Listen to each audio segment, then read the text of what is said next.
Hey there speakers, welcome back to Let's Speak and let's begin our class today.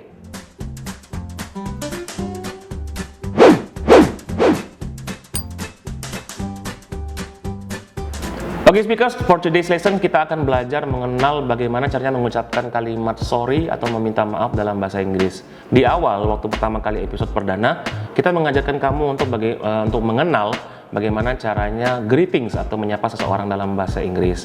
Episode kemarin kita mengajarkan kamu bagaimana caranya berterima kasih, dan di episode kali ini kita mengajarkan bagaimana caranya meminta maaf.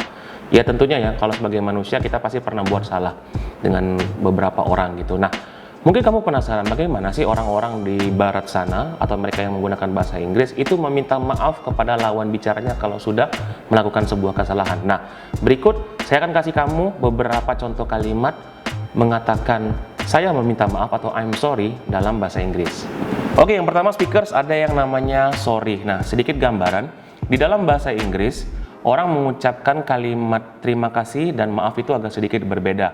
Ada banyak sekali varian ucapan terima kasih dalam bahasa Inggris, tapi semua maknanya adalah satu, yaitu berterima kasih. Bedanya, kalau dalam bahasa Inggris, meminta maaf itu maknanya bisa berbeda-beda untuk setiap kalimat. Salah satunya dengan kalimat dasar atau sorry. Sorry ini adalah maaf dalam bahasa Inggris. Nah, biasanya orang kalau membuat sebuah kesalahan yang sifatnya ya standar gitulah, yang masih bisa dimaafkan atau sifatnya kayak nggak terlalu gawat, biasanya dia akan mengucapkan sorry kepada lawan bicaranya karena menyesal dan ingin meminta maaf kepada lawan bicara. Nah, sorry itu punya banyak sekali varian ya teman-teman, antara lain ada yang namanya I'm sorry, ada yang namanya I'm really sorry, ada yang namanya so sorry, ada yang namanya I'm very sorry, dan ada yang namanya I'm terribly sorry. Semua ini sebenarnya artinya saya meminta maaf gitu ya. Tapi memang ada yang maknanya itu lebih dalam, kayak I'm very sorry atau I'm terribly sorry itu kayak udah bener-bener kayak menyesal lah gitu. Contohnya misal membanting HP teman secara nggak sengaja gitu ya. Bayangin banting HP teman secara nggak sengaja dibanting gitu ya. Dia minta maaf gitu. Nah, sorry ini adalah kalimat umum common yang biasa dipakai dalam bahasa Inggris untuk meminta maaf. Yang kedua, ada yang namanya I didn't mean to, atau dalam bahasa Indonesia itu biasanya nyebutnya kayak aku nggak maksud gitu. Nah, I didn't mean to ini sama kayak sorry, cuman bedanya adalah sesuatu yang mungkin sifatnya baru saja terjadi beberapa saat yang lalu. Misal, kamu secara nggak sengaja ngejatuhin dompet punya temenmu yang kamu pegang tiba-tiba hilang. Atau misalnya kamu barusan aja makan kue di atas meja teman kamu, padahal kamu nggak tahu kalau itu kue dia gitu kan, yang dia udah beli dari pagi tadi gitu. Nah, biasanya I didn't mean to ini sering dipakai orang-orang untuk sesuatu yang baru aja dilakuin atau kesalahan yang baru saja dilakukan. Artinya adalah aku nggak bermaksud begitu. Oke, yang ketiga ada yang namanya fault and bad. Nah, fault and bad ini sama-sama artinya kesalahan. Nah, kalau dalam bahasa Inggris, fault dan bad ini sering dijadikan kalimat untuk meminta maaf ya. Contohnya kalau di sesi fault, itu ada yang namanya my fault, it's my fault, sama it's all my fault. Nah, ini artinya adalah itu salah aku, salah gue gitu kalau dalam bahasa bahasa gaulnya anak-anak. Nah, sama kayak fault, bad variasinya juga sama. Ada yang namanya my bad, it's my bad, sama satu lagi ada yang namanya it's all my bad. Nah, fault sama bad ini maknanya sama, salah aku. Kalau orang Palembang tuh nyebutnya salah aku nih, nah aku minta maaf. Nah, ini juga bentuk salah satu kalimat untuk meminta maaf. Oke, yang keempat ada yang namanya don't be mad atau don't be angry. Nah, ini biasanya kalau orangnya udah terlanjur marah duluan nih. Ibarat kata misalnya kamu sama pacar kamu lagi ribut, misalnya dia tahu ngeliatin kamu jalan sama orang lain. Nah, biasanya don't be mad. Nah, ini variasinya don't be mad sama don't be angry.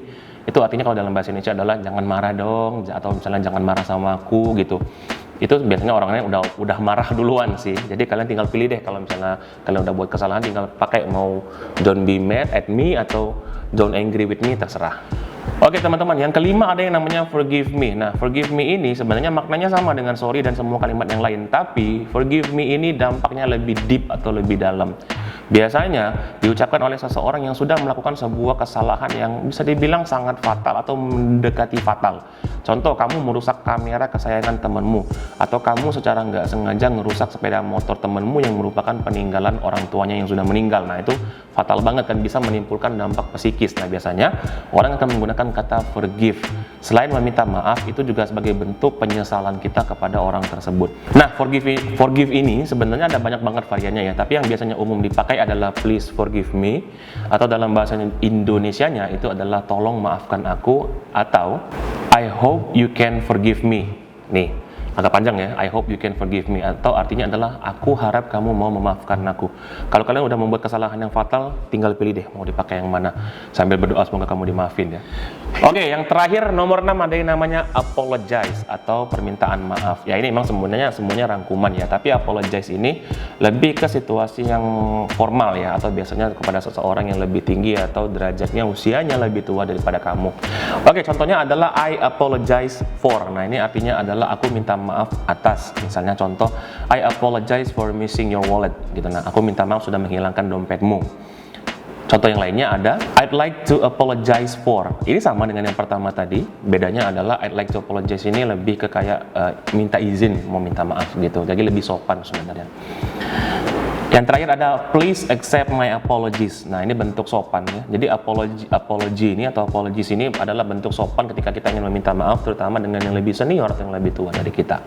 Oke, speakers, itu tadi beberapa varian untuk mengucapkan sorry atau permintaan maaf dalam bahasa Inggris. Kalau kamu punya varian lain, silahkan kasih komen di bawah. Kalau kamu merasa video ini bermanfaat buat teman-teman kamu, silahkan share di semua sosial media kamu. Jangan lupa tonton episode berikutnya dari Let's Speak hanya di channel YouTube Sri Poku TV. Well then, speakers, enough for today. Class dismissed.